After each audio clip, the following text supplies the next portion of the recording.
Hei ja tervetuloa taas mukaan! Tänään me sukelletaan todella ison aiheen pariin, nimittäin yhteen maailman mahtavimmista luonnonvoimista. Puhutaan monsuunista. Ja tämä on juttu, joka on paljon enemmän kuin vain sade.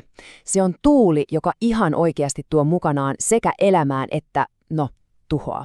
Ja se muovaa miljardien ihmisten elämää joka ikinen vuosi. Ja mistä kaikki lähtee liikkeelle? No, yllättävää kyllä tästä pienestä jyvästä, riisistä. Kuulostaa ehkä yksinkertaiselta, mutta miettikääpä tätä. Se on kirjaimellisesti perusruokaa yli puolelle koko ihmiskunnasta. Yli 3,5 miljardille ihmiselle. Se on ihan valtava luku. Aika yksinkertainen juttu, mutta samalla aivan elintärkeä. Mutta joo, miten ihmeessä tällaista elämän jyvää sitten kasvatetaan niin valtavia määriä? Vastaus piilee tuulessa. Juuri siinä monsuunissa, joka tuo mukanaan samalla kertaa sekä täydellisen tuhon että uuden elämän. Kuulostaa ristiriitaiselta, eikö? No, nyt lähdetään selvittämään, miten tämä on mahdollista. Jotta me päästään tähän kiinni, meidän on pakko ymmärtää itse ilmiötä. Miten yksi ja sama tuuli voi olla samaan aikaan, sekä juhlan että katastrofin syy. Okei, ja tässä heti alkuun tosi tärkeä juttu.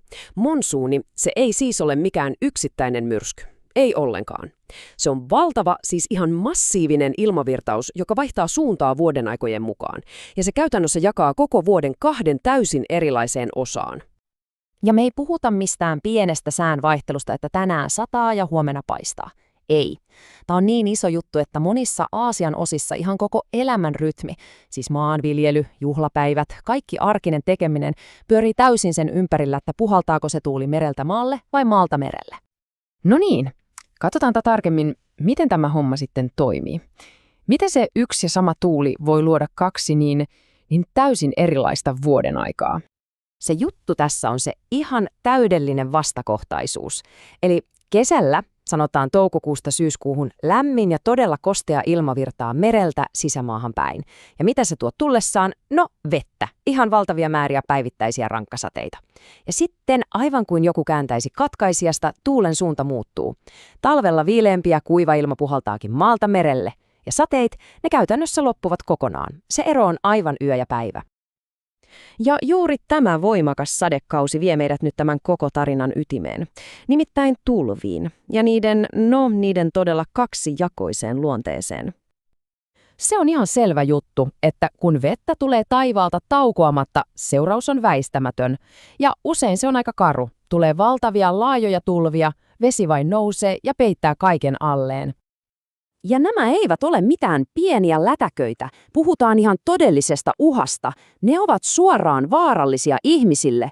Ne tuhoavat koteja, rakennuksia, teitä, koko infraa. Koko arki menee täysin sekaisin. Ja tämä ei ole mikään kerran elämässä juttu, vaan ihan vuosittainen toistuva kriisi. Tämä kiteytyy aika hyvin tähän kysymykseen. Onko se tulva elämän eliksiiri vai katastrofi? Siinäpä se. Mutta sitten käännetään kolikko, koska juuri tämä sama näennäisen tuhoisa tulva on myös elämän lahja. Se on se, mikä tuo pelloille sen kaiken välttämättömän veden riisinviljelyä varten. Eikä siinä kaikki. Veden mukana kulkeutuu ravinteikasta, hedelmällistä lietettä, joka leviää pelloille.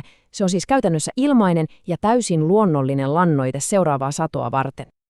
Eli tässä on se kaikkein tärkein pointti. Vaikka se tulva on vaarallinen, niin ilman sitä ei olisi riisisatoa. Piste. Riisinviljelijälle se tulva on siis aivan elintärkeä. Se ei ole uhka, se on elinehto. No niin, ja tämä viekin meidät sitten katsomaan vähän tarkemmin sitä, millainen ihan uskomaton urakka yhden riisinjyvän kasvattaminen oikein on. Työ, jonka nimenomaan monsuuni tekee mahdolliseksi. Juttu on nimittäin niin, että riisi on pohjimmiltaan vesikasvi. Se ei vain tykkää vedestä, vaan se tarvitsee valtavia määriä seisovaa vettä kasvaakseen. Se ihan kirjaimellisesti elää siellä veden alla. Ja juuri siksi ne tulvan alle jääneet pellot ovat sille se täydellinen koti. Ja se itse viljelyprosessi, se on kyllä uskomattoman työläs. Ensin pienet riisin taimet kasvatetaan erillisellä, pienellä pläntillä. Samaan aikaan ne isot pääpellot kynnetään ja valmistellaan ja annetaan tulvaveden täyttää ne. Ja sitten alkaa se todellinen urakka. Joka ikinen pieni taimi istutetaan käsin sinne veden peittämälle pellolle. yksi kerrallaan, ja vasta kuukausien päästä vesi lasketaan pois ja sato päästään korjaamaan. Aivan valtavan hidasta ja raskasta hommaa. Ja tähän ei muuten yksi ihminen pysty. Ei lähellekään. Tämä työ vaatii usein ihan koko perheen tai jopa koko kyläyhteisön voimat. Kaikki ovat mukana, koska kaikkien elanto on siitä sadosta kiinni. Mutta mikä sitten on kaiken tämän vaivannäön ja riskinoton palkinto? No, se on tämä luku. Monsuunin ansiosta olosuhteet ovat niin hyvät, että samalta pellolta voidaan saada satoa 2 tai jopa 3 kertaa yhden ainoa vuoden aikana. Ja tässä se ympyrä tavallaan sulkeutuu. Juuri tämä ihan uskomaton tuottavuus on se juttu, joka on mahdollistanut sen, että alueen valtavat väestömäärät on pystytty ruokkimaan. Kaikki liittyy kaikkeen. Vedetäänpä siis lopuksi vielä yhteen tämä elämän monsuunin reunalla. Tämä jatkuva herkkä tasapainoilu. Koko homma on siis todellakin veitsenterällä tanssimista. Jos sadetta tulee liian vähän, sato epäonnistuu ja seurauksena voi olla nälänhätä. Jos sitä tulee liikaa, tulvat tuhoavat kodit ja kaiken muun. Joka ikinen vuosi on toivottava, että monsuuni on juuri sopiva. Ei liikaa, ei liian vähän. Ja tämä jättää meille sen ison kysymyksen, joten kun te seuraavan kerran kuulette uutisissa monsuunitulvista jossain päin Aasiaa, niin muistakaa tämä tarina. Onko se vuosittainen tulva miljardeille ihmisille katastrofi vai siunaus?